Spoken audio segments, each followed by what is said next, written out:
you were told your blood carries stories.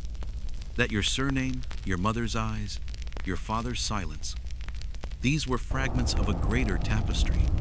You were told you belonged to a people, a lineage, a chain. But something never quite fit, did it? The faces in the sepia-toned photos didn't blink with recognition. The stories felt curated, sterile. And when you traced your ancestry back, maps, dates, migrations, there was always a fog, a blur right before it got interesting. That blur wasn't accidental. You might think genealogy is just history through the keyhole of biology. But what if the keyhole was carved not to open, but to distract? You see, the moment you look too deep, you hit a wall. Not a gap in the records, not a torn census page, but an intentional absence. You wouldn't be the first to find it. There was a man once, in 1938. He lived alone in a crumbling farmhouse in Vermont, obsessed with charting his lineage back to the Mayflower. He claimed to have found an ancestor who never existed. His name appeared on no ship logs, no parish documents. But the man Arthur, they say, dreamed of him. Same face, over and over. And then Arthur vanished, left only his sketches, dozens of them. All of the same man, no eyes, mouth stitched shut. He had written one note, found pinned above his fireplace. If he's not in the records, it's because they weren't meant to keep him. Who they were was never clear. Let me ask you something. Have you ever wondered why certain ancestral names vanish after a few generations? Why great-grandmother Anna, who raised 7 children, is a ghost in digital archives? Why your uncle can recall her with clarity, but online she doesn't exist? You assume it's a clerical error, a misspelling, a burned courthouse. But it happens too often, to too many, across nations. There's a pattern, and it traces back to the blank period. Historians don't like to talk about it. Roughly between 4,200 and 5,000 years ago, civilizations on every continent reset themselves. Not collapsed, erased. Sumerians suddenly stop writing in full sentences. Chinese Neolithic villages go silent. Entire tribes in the Americas abandon sacred sites overnight. The myths say it was a flood. The scholars say it was climate. But the elders, they whisper another tale. That someone came and they didn't kill. They rewrote. Have you ever heard the phrase, "You carry their memory in your bones"? It's poetic, but it's also literal. Osteobiography is a real science. We can now scan bones and detect mineral patterns, diet, trauma, disease. They tell us what the body remembers. But what if bones carried more? A man in Istanbul submitted his DNA to 3 different companies. He got 3 entirely different ethnic breakdowns. One said he was 60% Armenian. Another said he was Greek and Persian. The third claimed Scandinavian roots. Same cheek swab, same man, different histories. When he asked for clarification, all 3 companies blamed algorithm variance. But the raw data? It was missing a full chromosome. Deleted, not degraded. Chromosome 2, the one that supposedly merged during human evolution. The one some biologists call the anomaly that made us human. Now it's just redacted. They didn't explain. They never do. And maybe you've never had a reason to look. Why would you? But the truth hides in plain sight. In your family albums. In the stories your elders refused to tell. The old country that suddenly has no records. The village that no longer exists on any map. They tell you your ancestors were farmers, migrants, merchants. But you keep dreaming of something else. Of robed figures. Of stone rooms beneath the earth. Of languages your tongue doesn't recognize, but your mind feels at home with. You wake up with phrases burned into your thoughts. We were never meant to be traced. And sometimes, when you stare too long at your great-grandfather's portrait, you swear the eyes shift. just slightly, like he knows you're trying to remember. And he's warning you not to. But it's too late. You've started pulling the thread, and something is pulling back. Do you feel it? That crawling sensation at the base of your neck, like someone watching not from behind, but from within? It's not paranoia. It's ancestral recoil. Because the lie isn't just in the story. It's in your cells. And once you uncover it, you can't forget it. But the real horror is what's waiting on the other side of that revelation. Something that's been trying desperately to stay buried. But you're getting closer. Closer than anyone before you. And just now, you felt it, didn't you? That flicker of memory that wasn't yours. That scream that sounded like your own voice, but from a different century. And there's no going back. Not now. Not when you've just remembered the face that was erased from every family tree across Earth. The face that looks exactly like yours. You dig, not with shovels, but with questions. The kind of questions that make archivists nervous, that make old relatives deflect. The kind of questions that, once asked, begin to rot everything you thought you knew. Why did entire family lines just vanish? Not die out, not fade from memory. Vanish from records, from oral history, as if someone had pulled a sheet over the past and whispered, "Forget." You find graves with no names, villages with no origins, skulls that don't match the DNA of any known population. At first, the scientists were excited. Outliers, they called them. A Neolithic woman found in Germany, bone structure too advanced, genetic markers from nowhere. A child buried under ancient Peruvian stones, blonde hair, elongated skull, 0% match to anything in the global database. They published. The internet buzzed. And then, silence. Files deleted. Projects closed. Teams reassigned. Those bones now sit in private collections or vanish in warehouse shelves with no numbers. But it's not just isolated incidents. Every few decades, someone rediscovers a lost people. The Clovis, the Solutreans, the Jomon. And each time, the same cycle repeats.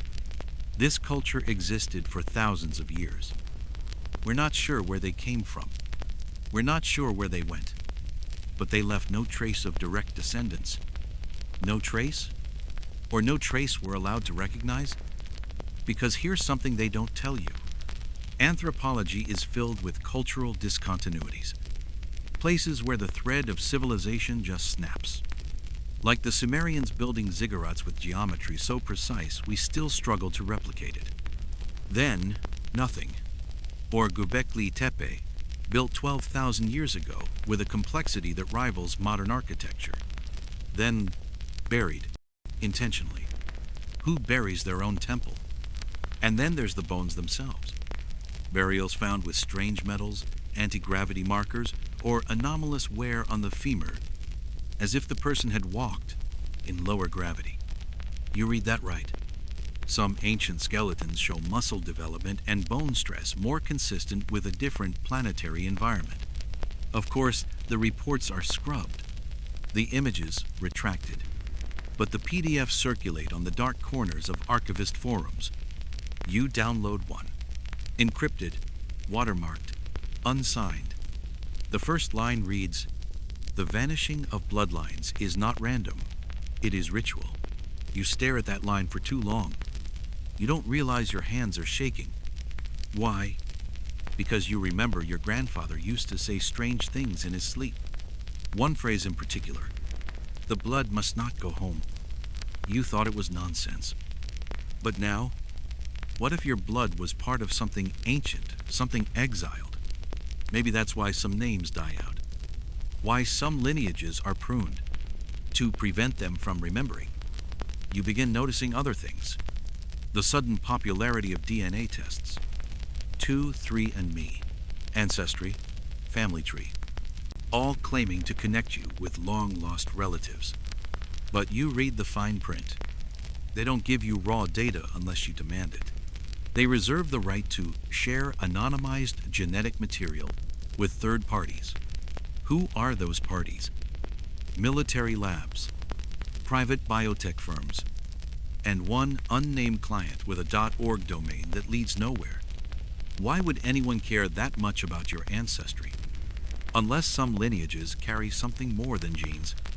A signal, a memory, a code. There's a theory, one that was mocked until too many patterns emerged. It goes like this.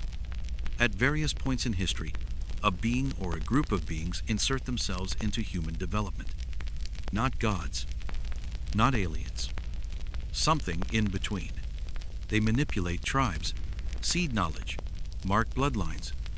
And when those lines get too close to remembering the source, they are erased. Not killed. Forgotten. There's a name that shows up in forbidden texts, censured scrolls, and even in Babylonian clay tablets, the blood of reversal. Those who carried it were said to remember sideways, to dream of places they'd never been, to speak languages they never learned. Some went mad. Others disappeared. One carved this message into the wall of a well in Malta before he jumped in. I looked backward too far, and I met myself leaving. They say his body was never found. And now you begin to question your own dreams. That strange humming in your ears when you visit graveyards. The pull you feel toward places you've never seen before. How you can predict certain historical events before you even read about them. Maybe it's not intuition. Maybe it's memory, stored in your marrow. And as you dig deeper, you stumble upon a classified file dumped during a data leak. It lists genetically discontinued families do not activate. Dozens of surnames. Your surname is there. You feel the weight of it. A coldness behind your ribs. Like something inside you just flinched. You hear whispers when you sleep now. See faces that don't match your family albums. And you know, not think, not wonder, but know that someone is watching you. Not from above, not from the government, but from a place much older. They're not angry. They're waiting. Because the bones you uncovered, they were never buried. They were placed as a message, as a reminder. You were never meant to find them, but you did. And now, they want to see what else you're willing to remember. They promised you answers. When you spit into that vial, mailed it off, and waited weeks. You expected to meet your roots, to see pie charts and proud flags, a neat package of you decoded by science. Instead, you got percentages that shifted, cousins who didn't exist, and a nagging sense that something was off. You tried again, different company, different results. One said 32% Mediterranean, the next 0%. One said your ancestors were Ashkenazi. Another placed your bloodline deep in Central Asia. But your family never moved, right? They were from here, always here. Except the paper trail runs dry in the mid-1800s. Before that, a blank. No ship manifest. No town registries. Just a fog. You call it a dead end. But the term they use internally, at least in the leaked training guide from one testing company, is smokescreen clusters. Clusters of data too chaotic to interpret. Bloodlines that don't match the known models. They're flagged, quietly, pushed aside. You were never meant to see them. In fact, most consumers never even get the raw data. It's filtered, smoothed, refined into something digestible. But behind that friendly interface lies a mosaic of impossible traits, like mitochondrial markers that don't exist in modern databases, sequences that resemble extinct hominins, but aren't Neanderthal or Denisovan. Scientists call these ghost lineages, but they don't say whose ghosts. Let's break the illusion for a second. Have you ever asked why companies are so eager to collect your DNA?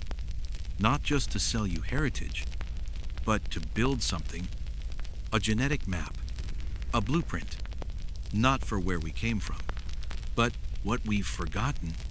Because there are patterns, people who dream the same ancient symbols, who describe rituals they've never seen, who wake up speaking dead languages. They shouldn't exist, but they do. And when you overlay their DNA, it forms something horrifying, a network scattered across the world, unconnected by geography or culture, but all tied to the same memory, the same anomaly. They call it the return code, a string of genetic data present in 0.03% of people tested. It's been found in Mongolia, Peru, Sudan, Sweden, Vietnam, and you. But here's the thing. Those people are missing. All 137 participants who had the full return code stopped responding to follow-ups. Some moved. Some disconnected. Some were reported dead, but without autopsies. The forums where they once spoke, gone. Erased. Their posts deleted. Their photos blank.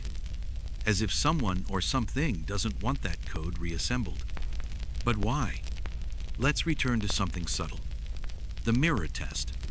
Have you ever stared at yourself long enough until your face started to feel wrong? Until your eyes seemed off, like they were remembering something before you? Some ancient cultures feared mirrors. They weren't afraid of seeing themselves. They were afraid of recognition, of meeting the part of them that had been hidden.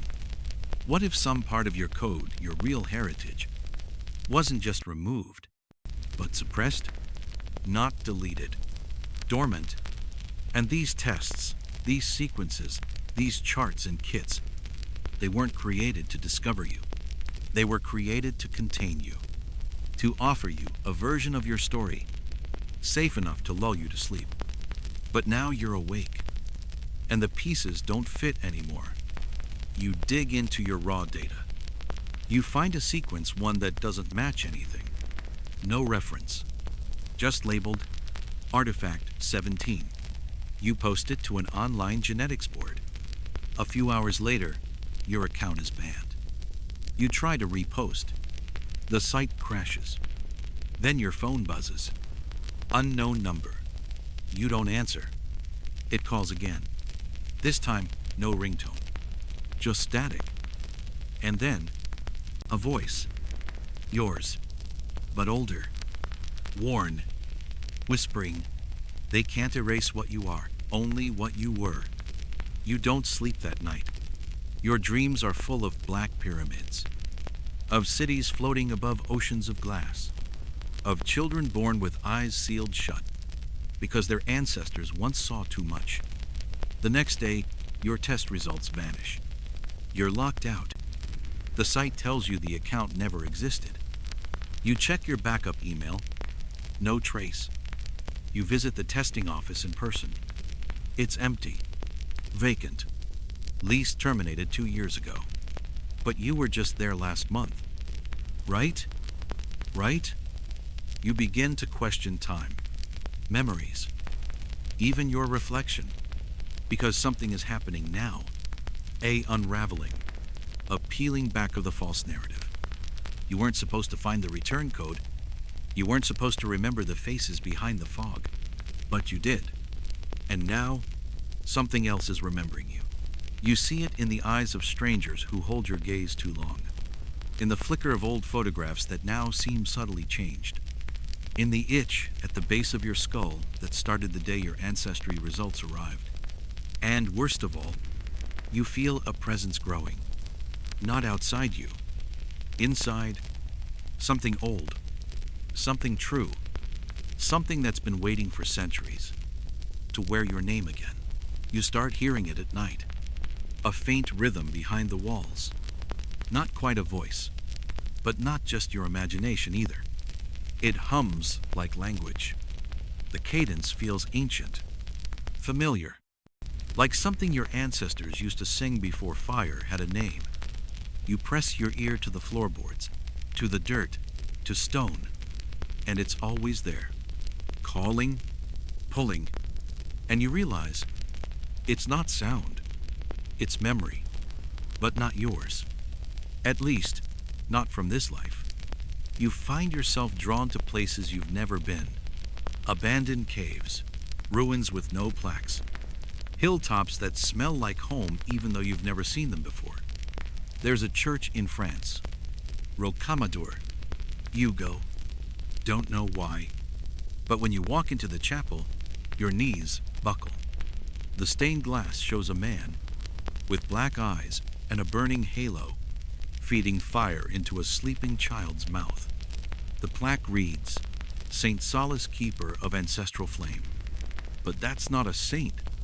That's not Christian. That's not human. You know this. You feel it. You've dreamed of that symbol behind him. A spiral of teeth. The same spiral you carved into a school desk when you were 10.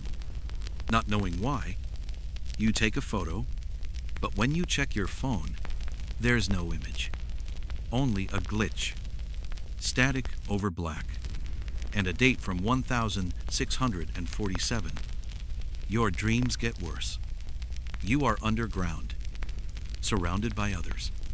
Eyes sealed shut. Flesh bound in rope made of hair. A woman whispers into your skull. The blood remembers before the bones. You scream. Wake up. But your hands are still dirty. You try to shake it.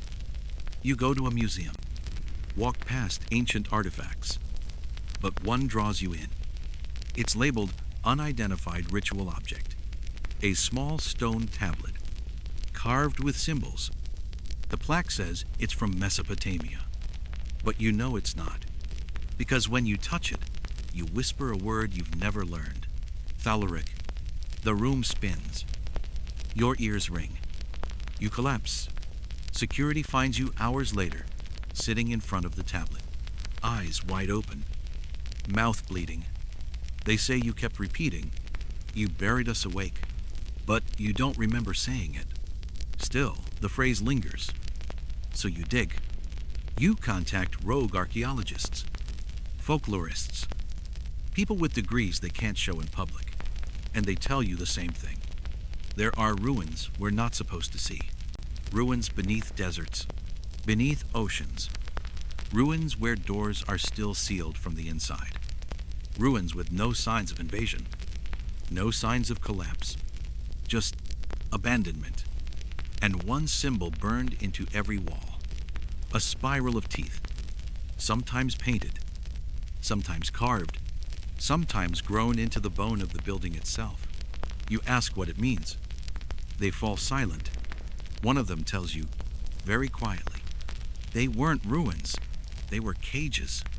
You start seeing it everywhere. Graffiti tags. In your dreams, etched into your coffee mug when you weren't looking. The spiral.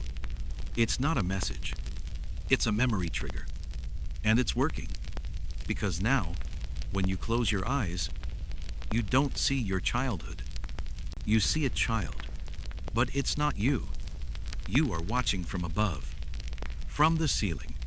From a body that is not yours, but once was. And that child, they're being taught whispers in the dark. They're being taught to forget who they are, where they came from, what they saw, and you realize this isn't a memory from the past. It's a memory of forgetting, programmed into your ancestry. By design, because we weren't meant to evolve. We were rewritten, at least twice. Once, when language was born. Once, when fire was forgotten. And maybe now again. Only this time, you're remembering too soon. You begin to lose time. Wake up with dirt under your nails. In places you don't remember walking to. People start avoiding you. You hear voices speaking a name you don't recognize. But it feels like your real one. And then one day, you wake up with a note taped to your mirror. Not written by you, not in any language you know, but your reflection smiles. and whispers the translation. You found us. We're ready. Ready for what? You look down. Your veins are glowing. Not bright, just barely, pulsing like fireflies trapped beneath skin. You try to wipe it away, but it doesn't smear. It moves, responds. It's not your blood anymore. It's your ancestors. And they've decided it's time to return. You thought memories lived in the mind, but that was the first deception. They live in the skin, the teeth, the blood, and they can be taken, harvested. You start noticing them. People who don't blink, who stand too still, who ask you strange things like, do you ever feel memories that don't belong to you? They smile too slowly, too knowingly. You see them at archives, cemeteries, genealogical conferences. Not researching, just watching, waiting. They call themselves amnesiacs. You find an old website, glitchy, black background, one audio clip on loop. It's titled Reclamation. A voice, distorted, repeats, "We are not your past. You are our vessel." You try to close the tab. It won't. Your cursor disappears. Then your screen flashes. You've been accessed. From that point on, you see shadows in reflective surfaces, not behind you, but beneath you, like your reflection is a prisoner tapping from the other side. And then you find them, the memory harvesters, not by name, by pattern. There are files, redacted, buried in strange places, forgotten FTP servers, metadata in scanned books, audio embedded in spectrogram. They describe rituals, modern ones, carried out in cities under cover of ancestry workshops, genetic mapping retreats, hypnosis therapy for intergenerational trauma. But they're not healing, they're extracting. You read one report from 2011. A patient in Prague begins recalling lives with perfect detail, lives he could never have lived. His pulse aligns with ancient Gregorian chants. He begins writing glyphs in his sleep, glyphs last seen on 8,000-year-old cave walls. The clinic logs mark him as access point achieved. 3 days later, he's gone. Room cleaned, hard drives wiped, clinic rebranded. But the glyphs remain, carved into the walls beneath the paint, etched into the bones of the bed frame. The spiral again. Always the spiral. You realize it's not a symbol. It's a gateway, a mental key. When you see it enough times, it starts unlocking parts of your DNA sequences dormant for centuries. That's the harvest. Not to steal your memories, but to activate them. And once they're active, you're no longer alone in your own head. You start thinking in multiple voices, dreaming in third person. You have a memory of drowning, only you've never seen the ocean. You begin writing messages you don't remember composing. And then one night, you wake up standing in your hallway. In your own voice, you say out loud, "It's not possession, it's inheritance." That's when you hear the knock. Not on your door, on your window, 3 stories up. You live alone. You open the curtain slowly. No one is there. But etched into the glass, like frost, is a single word, seed. And you know, you were planted, not born. You're not the fruit of your ancestors. You are the container. And the memory harvesters? They've been gathering the fragments, piece by piece, across time, across bloodlines, to rebuild something that was once broken, dispersed, hidden inside of people like you. You try to warn others. You post on forums. No one believes you. But one person replies. They send a photo. It's a mural, hidden in the catacombs beneath Naples. An ancient figure with thousands of faces, each one distorted, each one screaming. Beneath it, in Latin, ex memoria, rex renascitur. From memory, the king shall rise again. A memory? King? You trace the phrase. It appears in Etruscan tombs. Hopi chants. Even Norse runes etched into bones found in peat bogs. They speak of something terrible. Something that ruled not with war, but with memory. It enslaved people by being remembered. And when they rose up to destroy it, they couldn't kill it. So they shattered it, split its identity, spread it across generations, across bloodlines, across us. We became its vaults. You are its last shard. And now, your memories have ripened. The harvest is complete. You remember the face now, the voice, the ancient name that was never meant to be spoken again. You remember what it made you do. And in the mirror, your reflection smiles before you do. Not out of malice, out of recognition, because it's almost time. And the spiral is no longer just a symbol. It's an invitation. It starts with a name. You don't say it out loud. You feel it. Heavy in your chest, like swallowed iron. It vibrates through your ribs, curling up your spine. A name older than language. Older than you. But still, somehow, yours. And once it awakens, everything changes. Street signs don't read the same. They rearrange themselves when no one's looking. Book pages flicker like old film reels. Mirrors no longer reflect what's outside, only what's within. You try to ground yourself. Focus. Go back to the records.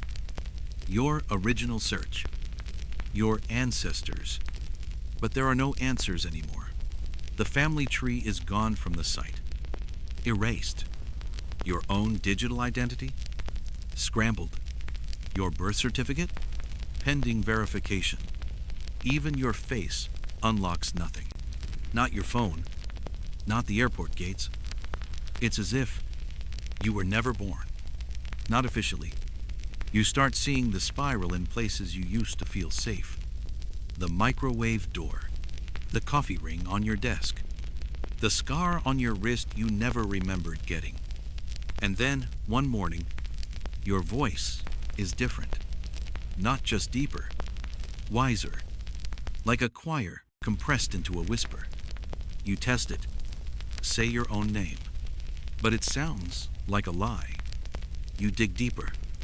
Not into documents, not anymore. Into yourself. Meditation becomes exposure. Every time you close your eyes, you see more of the lives you didn't live. A woman cradling a son made of teeth. A child learning to blink in 7 directions at once. A man slicing open the moon and drinking what poured out. And always, always, the spiral, until one night, you find the last thread. It's not metaphor. It's a real thing. Buried behind your right ear, beneath the skin. You feel it a bump. No memory of injury. Just a scar that was always there. You press it, and something unlocks. You wake up somewhere else. Not another place. Another layer. Everything looks the same, but wrong. Too still. Too sharp. People move like puppets. They don't blink. You hear them ticking. And above them, in the sky, not clouds, not stars. Eyes. Thousands of them. All closed, but twitching, waiting. This world, it's memory's memory. A resonance echo built inside your DNA. A backup. A failsafe. You walk the streets. No one sees you. But they all recognize you. They whisper as you pass. The last vault has opened. He's come home. The king wears the child again. You try to scream, but the sound is ancient. Your voice echoes in a language you don't know. Yet every wall responds. Stone ripples. Skies shiver. The spiral above begins to turn. You've triggered it. The return, but not just of one being, You were never meant to be a host. You were the last piece of a puzzle, billions of years in exile. Now complete. The harvesters arrive, not with weapons, but with hands outstretched, mouths stitched shut, eyes crying backward. They don't speak. They remember through you. And the worst part? You remember with them. You remember what you were, what you did, why they shattered you, why the stars were forbidden, why the oceans were locked, why the moon was placed as a cage and not a light. Because once you ruled this world, not with cruelty, but with omniscient memory. Every being shared your thoughts. Every child born with your face. Every death a rehearsal for rebirth. You were not a god. You were a network, and it was glorious. Until one thought slipped through. A fragment. A rebellion. A child born without connection, who learned to lie, to forget. And with that, you were undone. But now, you're back, and the others will follow. They always do. You try to resist. Try to be you. But what even is that anymore? Your reflection has eyes that don't blink. Your voice echoes before you speak. And your thoughts aren't alone. You were never supposed to pull this thread, but you did. And now the tapestry is unraveling. The world as you knew it was the memory. This is the awakening. And the final thought you hear, as your mind folds back into the one who remembers. No one ever truly knows their ancestors, because some ancestors were never meant to be known. They were meant to return.